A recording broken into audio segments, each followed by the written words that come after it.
Hello. I'm going to start this episode with a few words from my guest. He said once upon a time, don't accept the world as it is. Dream about what the world could be. And that is Peter Tatchell in a nutshell. Peter Tatchell is a human rights activist, social activist, and one of the leading figures for over 54 years in fighting for LGBTI freedom.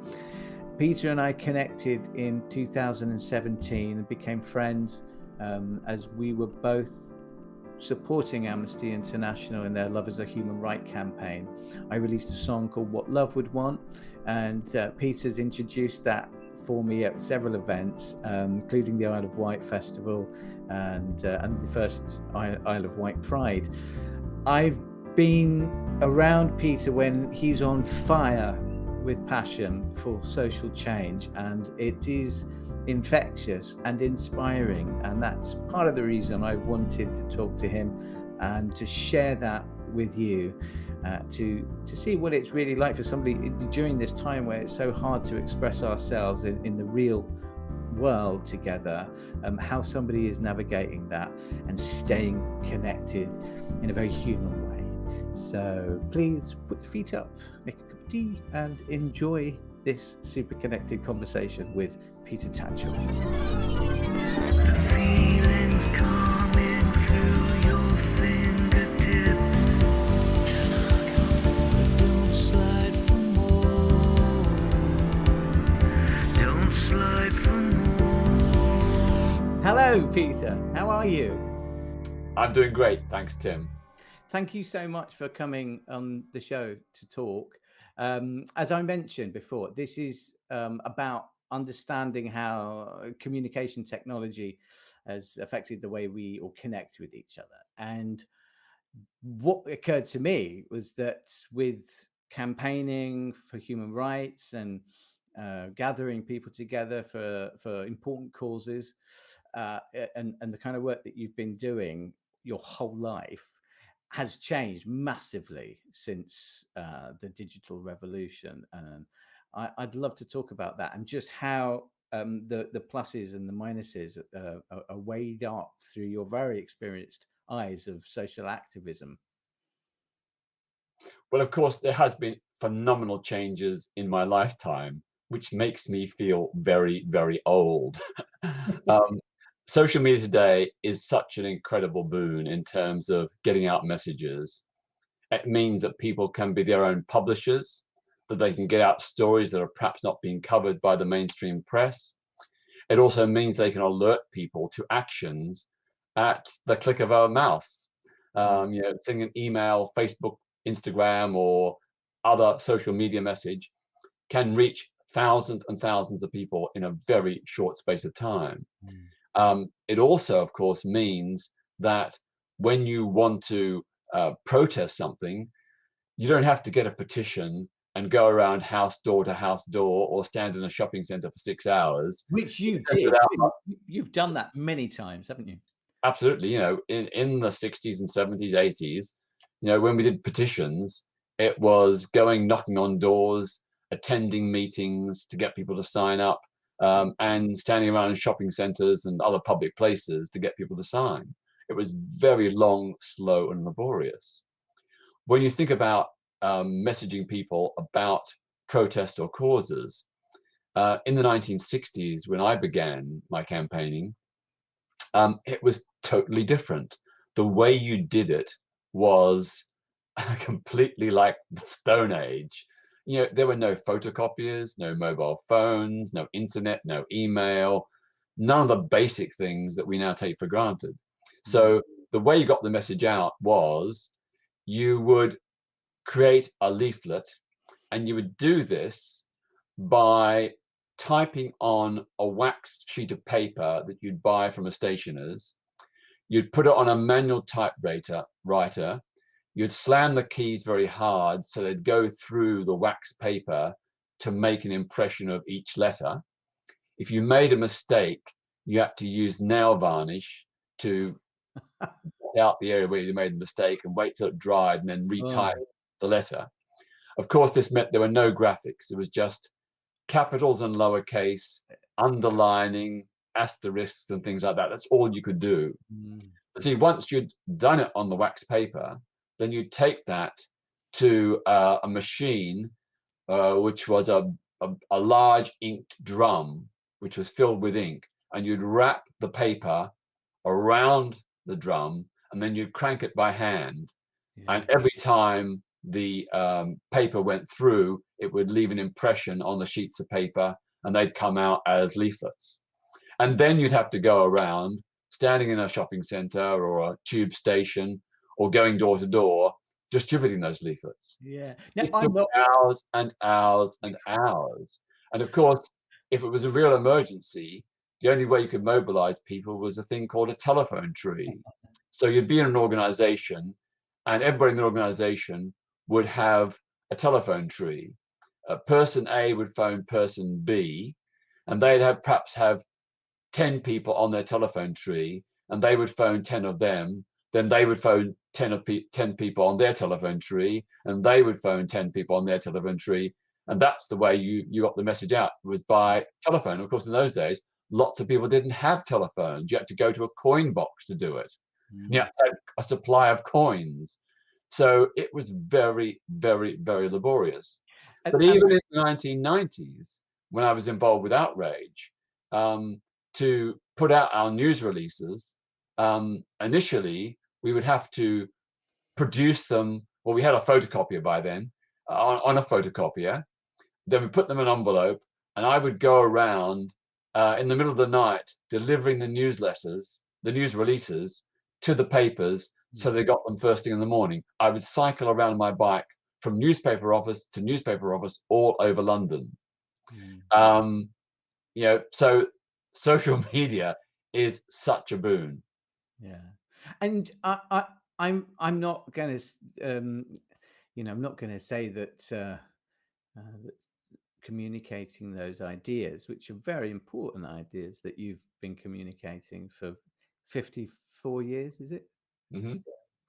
I'm not going to say that it's not effective or it's not as good as it used to be, but I wonder, all of the things that you describe, going, hammering away at typewriters and wax paper, and this real DIY, as in sort of craftsman kind of DIY approach to campaigning and activism, and ultimately for one purpose, which is to communicate something, isn't it? That's what you're doing. It's and now with a tap of a screen, you communicate potentially to lots of people. But does it feel ever that, are you just pleased that it's not as much work, or do you recognize there's something in, like, being a master craftsman or an architect or an artist, being that creative, just to communicate something, that you charged it up with some real energy?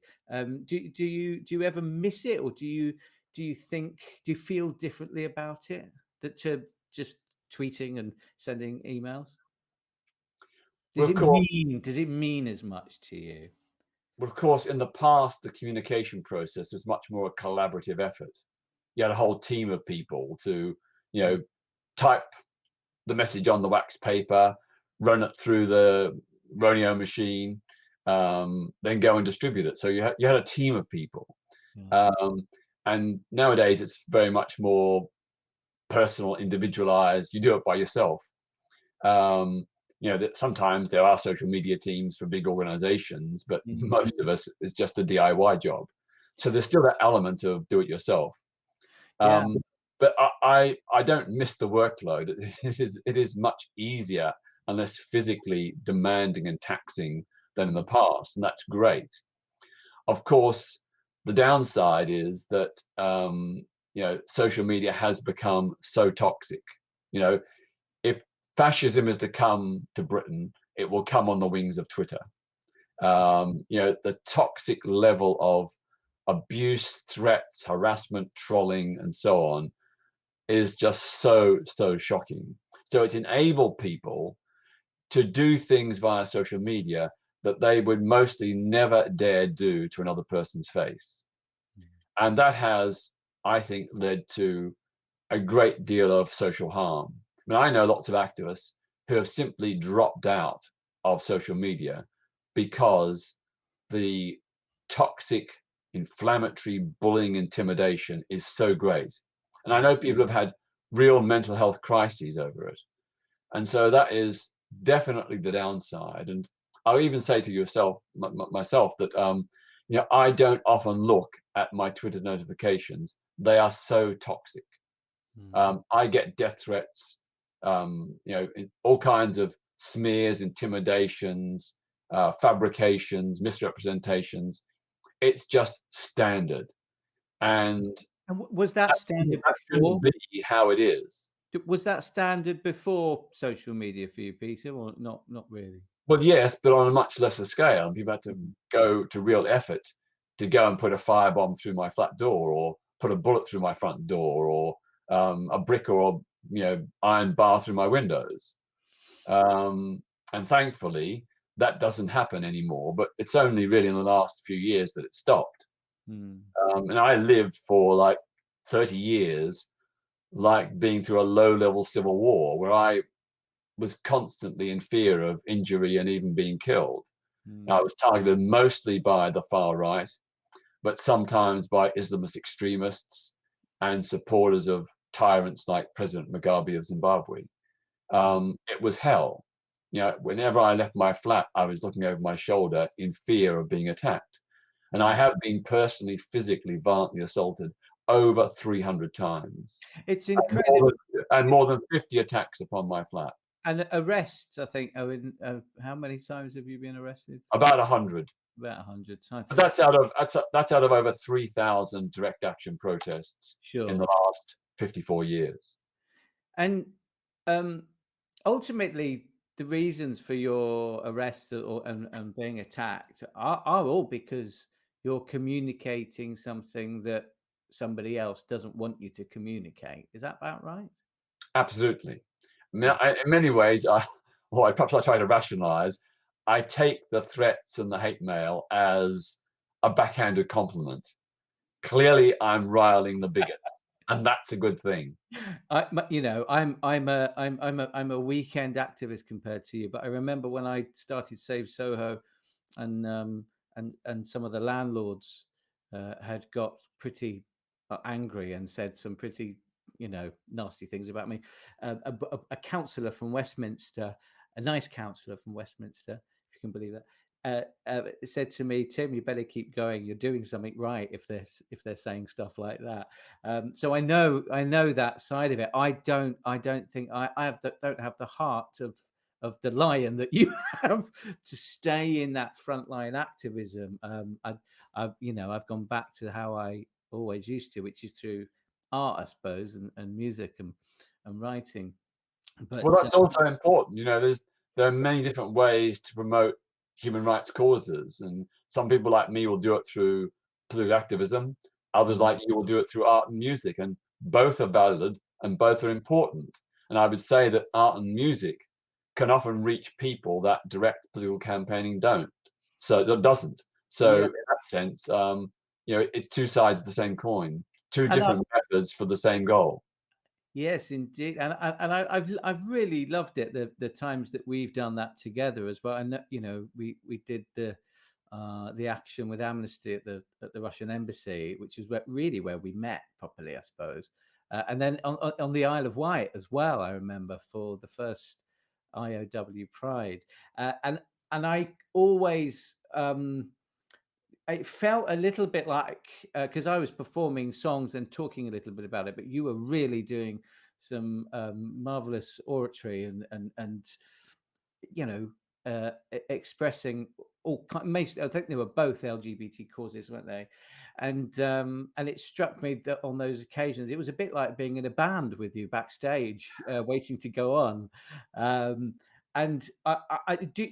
What does it feel like at the moment, where, because you're a performer as well, when you're communicating causes that you're fighting for? What's that like? Sort of through the pandemic, where there's been quite a clear instruction, shall we say, not to do that. For you, it's your It's your very DNA, isn't it, to express your thoughts and feelings about unjust laws. Well, first let me say that you said I'm a performer. Well, I think I don't do it very well, but I try my best. And I would love to be able to sing and use singing as a medium to communicate. And there is a repressed singer inside me deep down. Well, you Um, know, I do mentoring as well for music, so sorry? I do music mentoring now, so we could work on that. Well, I'm told I have a good potential bass baritone, but I've never had the time to develop it. But I keep on practicing. Um, Someday we'll all be free. Indeed, I did once sing it as a pride event, and I just about pulled it off. But I've been too scared to try again. Um, but back to your point about the limits on protest, that is definitely one of the downsides of the lockdown. It has meant that so many things the government has done have not been open to the kind of challenges that would have happened in ordinary circumstances. Mm, Um, I was at the protest against the police crime and sentencing bill um, on Saturday, the 3rd of April. mm, I wore a mask. I maintained social distancing pretty much, not entirely. Um, but I think that that protest, which had probably had maybe 2 or 3,000 people, would have been 10 times bigger if it hadn't been for coronavirus. mm. And this new bill does definitely threaten our right to protest. It is draconian in the powers that it gives the police. It is, in some respects, giving the police some of the powers that the Russian and Hong Kong police use to suppress protest there. It gives them discretionary powers. They can decide, when a protest will start and when it will finish, how noisy it's allowed to be. The Home Secretary is going to be given powers to unilaterally decide what constitutes serious disruption, which is effectively giving her the power without parliamentary approval to Mm. criminalize peaceful protest. Uh, Yes, we, that's we why that's why these protests against the bill are so important. we talked about this, didn't we, on Clubhouse and with Daniel Lismore about the ridiculous reality that so few people actually knew about the bill anyway. And I remember the day that I wrote that letter for as a template for the people to use to write to their local MP. Amnesty still hadn't done anything. Is that they have now? They're very much on top of it. Is there something in the last year of the lockdown that's slowed down, the wheels of some of the more notable activist armies like Amnesty, people like that? A bit. I don't think there's been any major slowdown by Human Rights Watch, Mm. Amnesty International, and so on.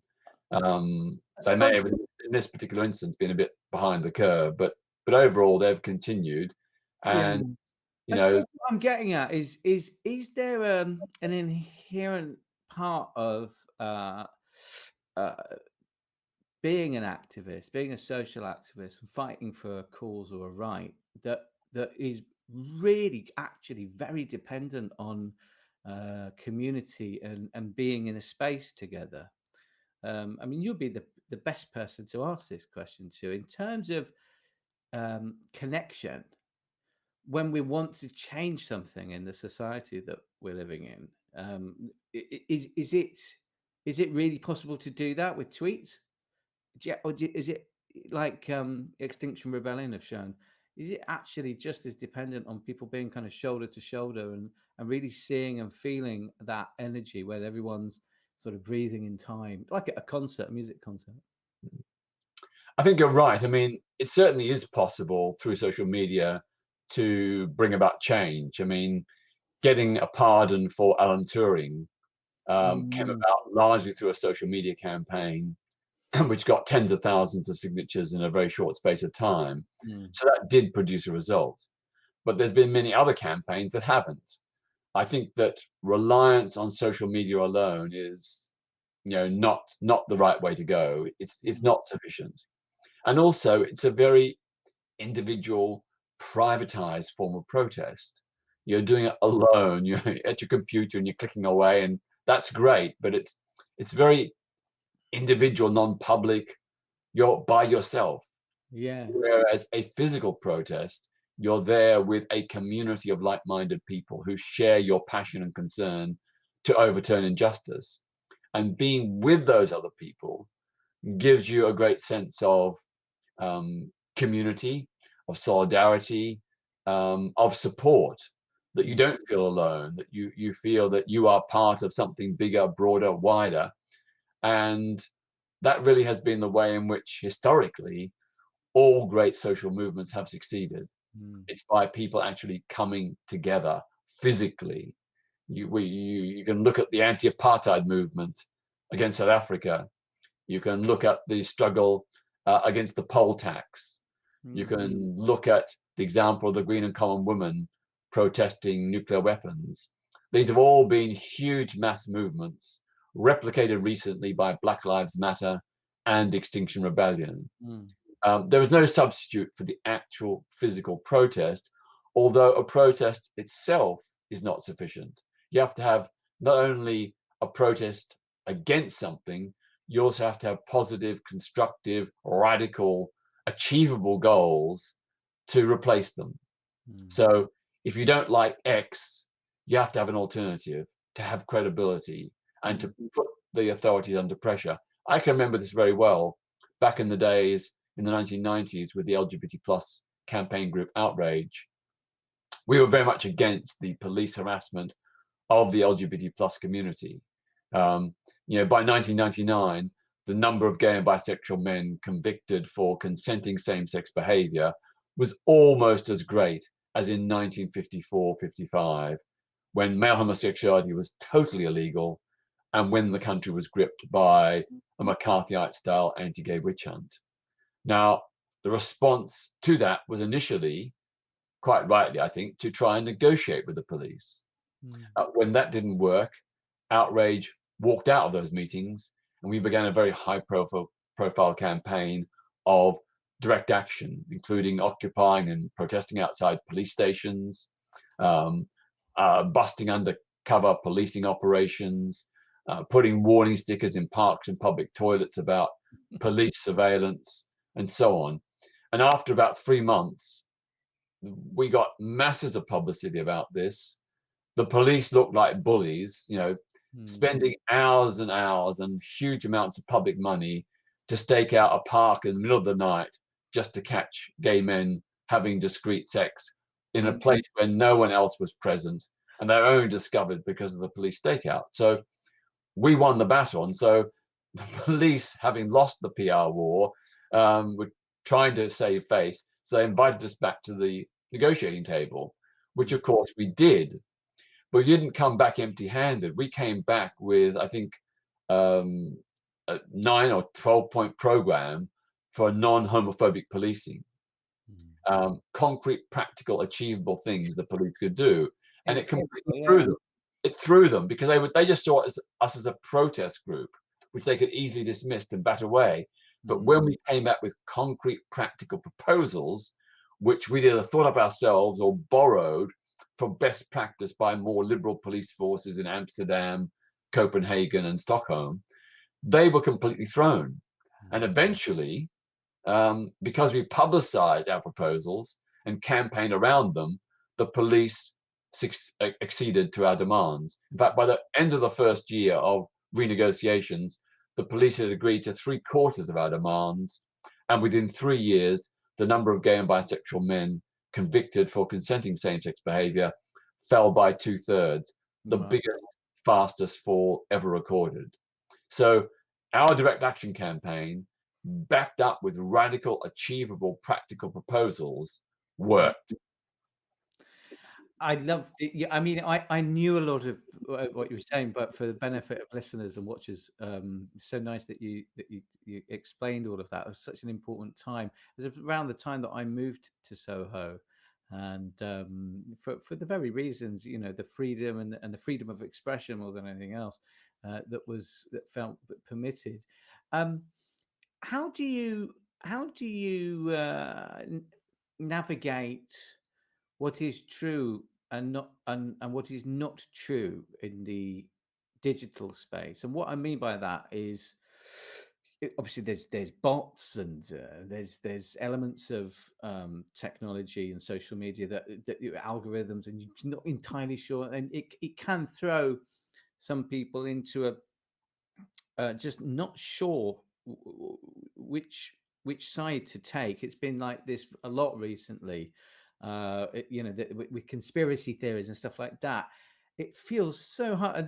But when I see you doing your work, I see the same thing I've seen all my life with you. That you've got some sort of inner compass or something that's telling you the right direction a lot of time. I've heard you support gay people, trans people, black people, people of color, and I've heard you support women, and then I've heard you call them all out as well. It seems for different issues. It seems really clear that you've got quite a strong moral compass on what it is to be human and kind and accepting of other people. And yeah, I think for younger people who are starting out with social media in the way that you didn't, it's a much harder terrain to get, well, what's real and what's not real and what's the truth. How do you navigate that when it's becoming more and more difficult to know what the truth is when we are just looking at the media side of things? Well, my rule is always be skeptical, doubt and question everything.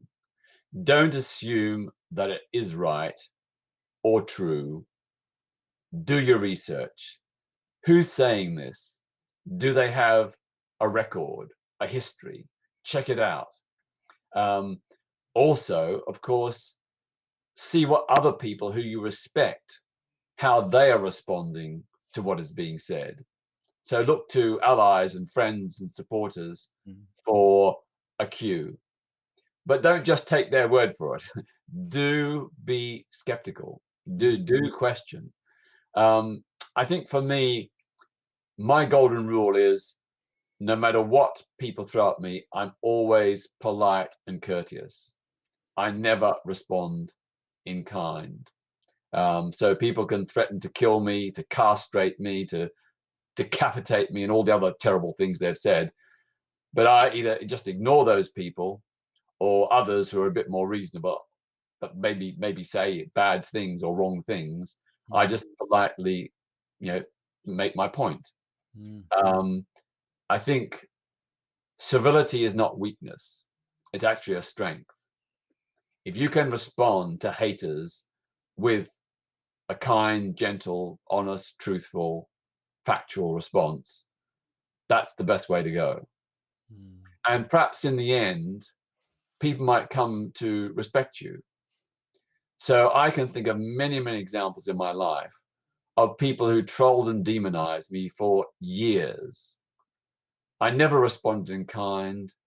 I was always polite. I gave them the facts. And I can think of quite a few of them who are now grudgingly friends and allies. There are many who are not, of course. There are some. I also think it's really important that on social media, we treat others as we would expect them to treat us. For social media to be really effective, it does need to tone down the toxicity, because that just distracts. If we get into a hate fight, that's not progressing an issue. And I know there are lots of provocations, and many times I feel like exploding inside. But I think just be calm, and to tell people to F off and all that kind of stuff, that doesn't progress anything. It just makes you look bad like them. Yeah. So I think taking the higher moral ground is always the way to go. And in your long experience of the camaraderie and the real community aspect of change, of social change. I know that there's a serious issue that we fight when we're in a crowd together. We've got placards and whatever. But for you, Peter, what's the feeling that you love about it? Because I'm going to guess there's a part of it that you love, because you haven't ever stopped in 54 years. What do you really love about the feeling of, being with other human beings to create change? Well, first of all, it's the camaraderie, the comradeship, the solidarity is awesome. Secondly, it gives me strength to know that I'm not alone. There are other people who share my values, ideals, and objectives. It also sometimes can be great fun. I remember the protest, the Pope mass demonstration in 2010, just before Pope Benedict came to visit Britain. The joy of that protest is one of the best ever. People were angry against the Pope, but it was basically a joyful protest. I mean, I've never seen so many witty, funny, clever placards on any protest ever. And it just brought a smile to everyone's lips. And even the critics acknowledged that this was not an angry, po-faced protest. It was a joyful protest, affirming the rights of women to be able to control their own reproductive cycle, the rights of LGBT plus people, the rights of dissident Catholics and people of other faiths, and so on. So I think that's a great model of how a protest can and indeed should be.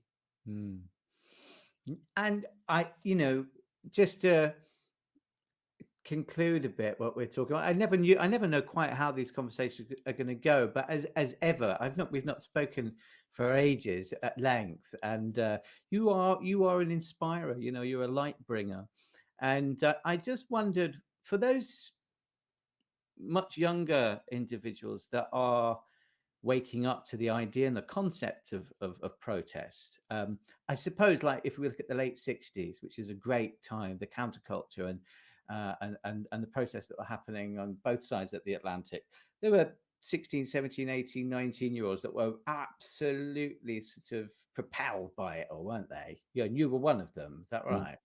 Absolutely. And then this is a weird atmosphere now to be that age and want social change, because I think it's part of being a teenager. You look at stuff and go, I want to do something about this. What do you want to say to that generation that have maybe 15, 16, 17 in the middle of a pandemic lockdown, where the idea of going out and being your big, loud, messy, human, expressive self is not being permitted? What would you say to them? Well, of course, it's not up to me to dictate or propose what young people I'm should not asking do. you to incite They are riot. very capable of doing it themselves, and we've seen so many of them do it. We've seen during You the are approaching. protests, all the young people leaving school and going out into the streets to demand action on climate change. So I think obviously the lockdown has been a big damper, and I can understand why a lot of people of all ages feel very confined and constrained by the limits on protest. But it will come to an end. And in the meantime, there are things that people can do online. So, we need to get that petition against the anti-protest bill to 1 million signatures. We need to lobby our members of parliament, which you can easily do via a website called writetothem.com. If you go to that website, it asks you to give them your postcode. Then it will tell you the name of your member of parliament, your local councillors, the member of the London Assembly or the Scottish Parliament or Welsh Assembly, the Northern Ireland Assembly, and you can email them directly from that website. It's really, really easy. And MPs treat emails the same as they treat a physical letter. So if you can bombard your MP or get your friends to bombard your MP with emails about issues that concern you, then that will have an impact, because MPs think, well, if this person thinks this, there's votes in this, there's votes at stake. Perhaps I better rethink my stand on this policy. It's as simple as that, isn't it? A Yeah. lot of the time, not all the time, but a lot of the time. And is there anything else you wanted to say? I mean, you've got a lot of campaigns that you're working on, and is there anything in particular that you wanted to include in this? Well, how many? How long have you got? How long we got? We got a couple of minutes, but I just thought if there was something special that you are, rallying up the troops for at the moment, if you want. Well, still supporting the campaign to ban LGBT plus conversion therapy, which the government promised to do nearly 3 years ago and hasn't done. Securing compensation for gay and bisexual men convicted under historic anti-gay laws, some of whom went to prison and many others who are heavily fined. They deserve compensation.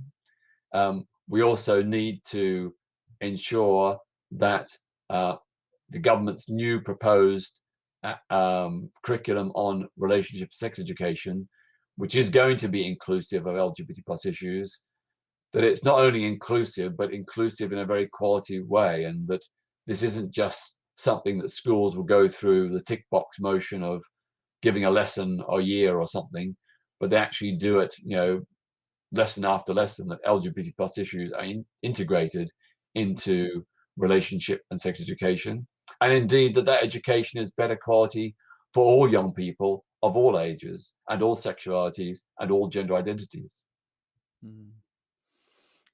Peter, you are literally the Obi-Wan Kenobi of human rights, I think. Yeah, and I think it a really important time to be in this position that you're in.